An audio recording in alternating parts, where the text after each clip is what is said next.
Hey guys, welcome to CryptoCoach365 day 99. Excuse my looks. We're still in the middle of moving right now. The house is almost empty, but there's a mess everywhere. Also, we found out the new house has a pretty inadequate water filtration system. It's in a well. There's hard water, there's rust, there's a bunch of other weird stuff. Like we found out there's rust because if you fill up a glass of water, it stays clear, a little bit cloudy, but not too bad. But if you leave it out for a little while, it turns brown. So unfortunately, that water's kind of wreaking havoc in my hair. And we're going to be traveling for the next 2 weeks, and we're going to be dealing with installing some better filtration systems in the house when we come back. So it's been a pretty eventful couple of days.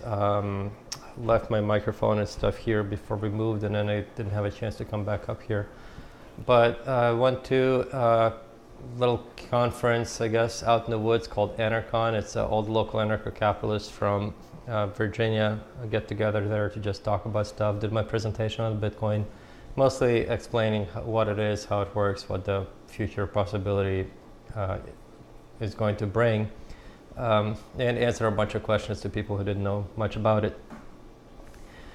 Today, packing some more. Tomorrow's flying out to Vancouver, I believe, and then we start our trip. So a bit of a vacation, but not really. Also something I planned a long time ago, so before I expected to be slammed with all this work I'm doing. So, I'm bringing my laptop and my other stuff with me. So even though I'll be on a cruise, I'll get some time off to see some things during breaks. I'll still be working as much as I could while I'm over there.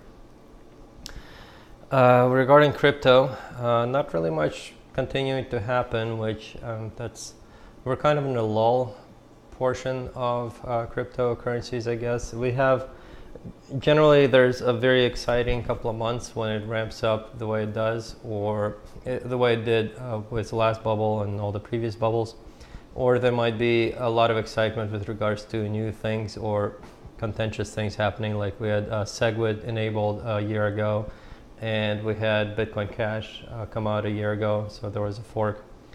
But then after the bubble pops and it kind of slides down, there's a lot of price is very stable.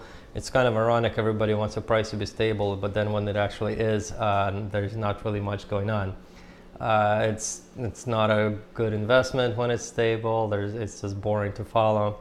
But that's where we are, and hopefully it's going to be like that for not too much longer. It is kind of starting to feel maybe like it's starting to try to grow a little bit higher, but who knows? It's been trying to bump up a couple of times already.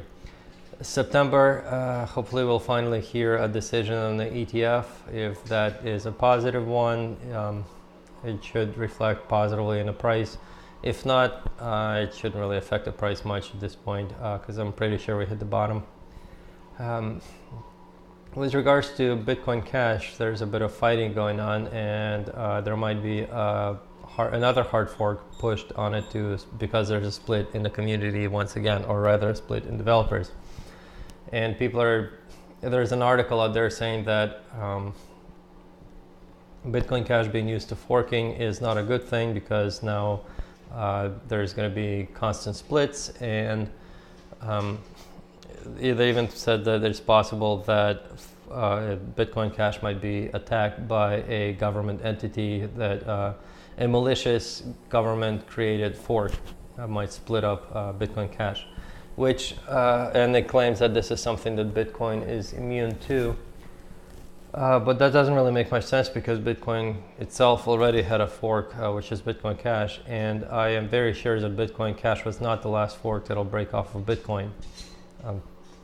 There are going to continue to be people who disagree with some of the things that Bitcoin is doing. There's going to be people trying to, at the very least, if there is technological improvement in some other currency that cannot be implemented in Bitcoin without a fork, and that technological improvement is sufficient enough to be a threat to Bitcoin, then Bitcoin will have to fork. Likewise, if there is a threat to any of Bitcoin's hashing or signing algorithms, then Bitcoin will have to fork in order to switch to a different signing algorithm to continue to work and be secure. So Bitcoin forks, I look at them as beneficial, not destructive, because if there is a government or a malicious entity that creates a fork as an attack, there's really nothing forcing anybody to switch to that fork any more than when Bitcoin Cash forked from Bitcoin Core or Bitcoin Original, however you want to call it. There's really nothing that was forcing people to switch to Bitcoin Cash. In fact, everybody who had Bitcoin Cash ended up, Bitcoin, the original one Core, ended up with both of those coins. So there's a government or a malicious entity creating a fork. Once again, everybody will have both of these coins on each side, and they can just sell whichever one they believe is malicious, and whoever created the malicious one will either not hold power or, in best case, even lose a lot of money. So yeah, I don't see forks as a threat. In fact, I look at the entire system from a market competition stance. So to me, any kind of forks just means more competition in the market, more people trying to fight and work, compete with each other. And when there's competition among these top people, everybody else, the consumers and users, typically win. So yeah, anyway, gonna continue moving out the stuff. We're probably not gonna finish until after we come back. This month is gonna be extremely busy for me. I'm spending a week and a half, well actually a week I guess, and it'll be Wednesday to Wednesday will be the cruise. Right after that, I'm going to see JT Fox, my business coach. I'll be meeting with my banker partner to kind of pitch and propose the idea to him, see if he wants to be involved. And then after that, I have to meet with one person in Ohio. Then I have to fly out to St. Kitts. The person in Ohio is somebody also working for the bank, or at least I'm going to evaluate what they can do. Then I have to fly out to St. Kitts to do some of the business type of stuff in person in the country that we're incorporated. And then I have to fly out to do some more work on my plane, because I can't really let that sit for too long. I really need to get it done by December, because there's already places that I need to be able to use it for. And during the weekend, fly out to Las Vegas to catch up on some classes for corporate structuring with regards to nonprofit corporations. So lots and lots and lots of travels coming out in September. We'll be very, very busy. At the same time, also I have 2 or 3 properties that should be ready to sell in September, so I'll be busy.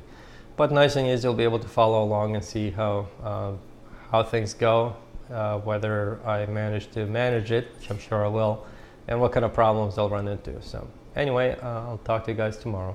Bye.